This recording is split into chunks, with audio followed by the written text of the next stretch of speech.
Magandang araw po sa ating mga minamahal na kababayan. Meron po akong ibabalita sa inyo.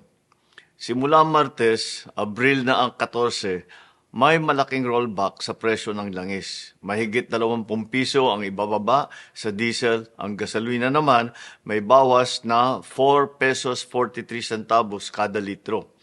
Kerosene, 8 pesos 50 centavos kada litro ang ibababa. Malaking tulong ito lalo na sa ating mga driver, sa mga commuter at sa bawat pamilyang Pilipino na araw-araw naapektuhan ng mataas ng presyo ng krudo.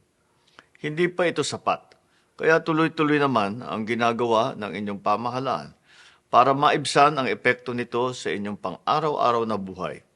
Hindi po tayo titigil hanggat hindi natin napababa ang gasto sa biyahe, sa pagkain at sa kabuuang pamumuhay ng ating mga kababayan. Sa mga susunod na araw at linggo, may aanunsya po ko na mga dagdag na hakbang at tulong mula sa gobyerno. Hindi nating hahayaang mapabayaan ang bawat Pilipino sa gitna ng mga hamong ito. Kaya tuloy-tuloy ang trabaho ng pamahalaan nang may maramdaman na ginhawa ang bawat pamilya. At yan ang tinututukan namin araw-araw.